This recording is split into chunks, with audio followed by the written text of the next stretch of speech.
اپنی حکومت کی پہلے آپ سے بات کرتا ہوں۔ دیکھیں، میں بار بار یہ کہہ بیٹھا ہوں کہ پاکستان انشاءاللہ جب ایک عظیم ملک بنے گا تو وہ مدینہ کی جو ریاست کے جو اصول تھے ان پہ چل کے بنے گا۔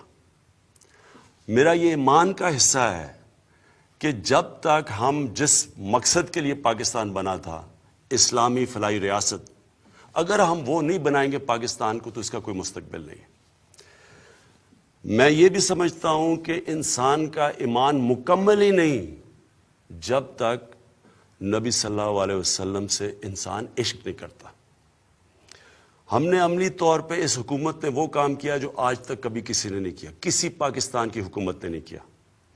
جب ہالینڈ کے اندر وہ جو ڈچ پارلیمنٹیرین تھا اس نے ہمارے نبی صلی اللہ علیہ وسلم کی شان میں گستاخی کی اور وہ خاکے نکالے، تو واحد مسلمان دنیا میں ہمارا ملک تھا جس نے ان سے کمپلین کیا، فارن منسٹر سے بات کی، ان کے ایمبیسڈر سے بات کی، اور یہ پہلی دفعہ ہوا ہے کہ انہوں نے اس ڈچ پارلیمنٹیرین سے خاکے وڈرا کروائے، وہ واپس ہٹے۔ یہ کبھی پہلے نہیں ہوا۔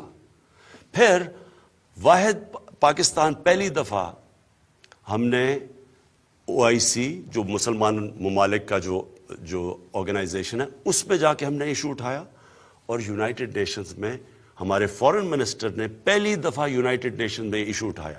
اس کا نتیجہ کیا ہوا کہ European court of human rights اس نے پہلی دفعہ فیصلہ کیا کہ نبی صلی اللہ علیہ وسلم کی شان میں گستاخی کرنا آزادی رائے میں نہیں آتا۔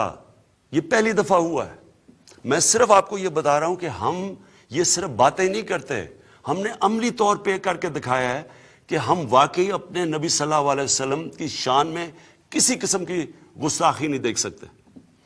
لہٰذا جو یہ زبان استعمال کی گئی ہے، میں یہ سوال پوچھنا چاہتا ہوں، کون سی حکومت چل سکتی ہے جدھر کوئی آدمی کھڑا ہو کے کہے کہ ججز کو بھی قتل کر دو اور کہے آرمی چیف کے خلاف بھی بغاوت کر دو، لوگوں کو بھی سڑکوں پہ نکالے، سڑکیں بھی بند کر دے، جس میں ایک حکومت کا کیا قصور ہے اس میں؟ تو کون سی حکومت چل سکتی ہے ایسے؟ کون سا ملک چل سکتا ہے؟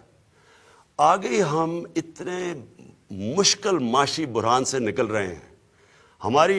میں اور میری جو کیبنٹ ہے، میں آپ کو یہ بتاؤں کہ ہم نے ایک دن کی ابھی تک چھٹی نہیں لی۔ ہم مسلسل لگے ہوئے ہیں کوشش کرنے کہ اپنی قوم کو نکالیں، اپنا جو اس ملک میں پسا ہوا غریب آدمی ہے اس کے لیے حالات بہتر کریں۔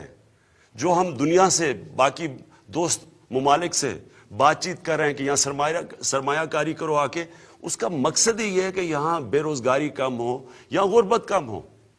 اب اگر اس طرح کی حرکتیں کرنی ہے کہ آپ سپریم کورٹ کے فیصلے اگر آپ کو پسند نہیں آئے، یعنی یہ کہنے کی یہ کوشش کر رہے ہیں کہ اگر سپریم کورٹ ان کے کہنے کے مطابق، ان کی من پسندی کے مطابق فیصلہ نہیں کرتا تو اس کا مطلب یہ فیصلہ ہی نہیں مانتے، اس کا مطلب سڑکوں پہ آ جائیں گے، ملک کو روک دیں گے۔ یعنی کوئی ملک چل سکتا ہے ایسے؟ اور اس کا نقصان کس کو ہے؟ ہمارے پاکستانیوں کو، عوام کو نقصان ہے، غریب لوگوں کو نقصان ہے۔ سڑکیں بند کر رہے ہیں، لوگوں کی روزگار جا رہا ہے۔ جو بیچارہ دیہڑی میں جس نے آ کے مزدوری کرنی تھی، جب ملک رک جائے گا وہ کدھر سے بچوں کا پیٹ پالے گا؟ تو میں آج اپنی عوام سب سے یہ کہنا چاہتا ہوں، کسی صورت آپ کو اکسانے نہیں دینا۔ یہ کوئی اسلام کی خدمت نہیں ہو رہی، یہ ملک سے دشمنی ہو رہی ہے۔ یہ ملک دشمن عناصر اس طرح کی باتیں کرتے ہیں کہ ججز کو قتل کر دو اور فوج میں بغاوت ہو جائے۔ یہ فوج نے ہمیں ایک بڑی مشکل جو جنگ تھی، دہشت گردی کی جنگ سے ہمیں نکالا ہے۔ انہوں نے قربانیاں دی ہوئی ہیں۔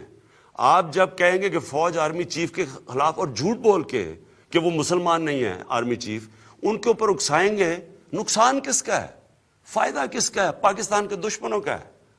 تو میں آج آپ سب سے، اپنی عوام سے اپیل کر رہا ہوں، اپنے ملک کی خاطر جو یہ اپنی سیاست چمکانے کے لیے آپ کو اکسا رہے ہیں، آپ نے ان کی باتوں میں نہیں آنا۔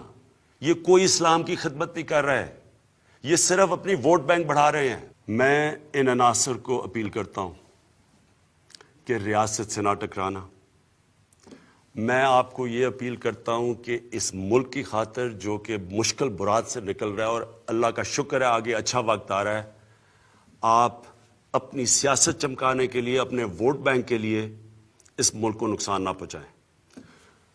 اگر آپ یہ کریں گے، میں آپ کو یہ واضح کر دوں کہ ریاست اپنی ذمہ داری پوری کرے گی، لوگوں کی پراپرٹیز، لوگوں کی جان اور مال کی حفاظت کرے گی۔ ہم کوئی توڑ پھوڑ نہیں ہونے دیں گے، ہم کوئی ٹریفک نہیں رکنے دیں گے۔ میں آپ کو اپیل کرتا ہوں کہ ریاست کو ادھر تک نہ لے کے جائیں، وہ مجبور ہو جائیں ایکشن لینے کے لیے۔ پاکستان پائندہ باد۔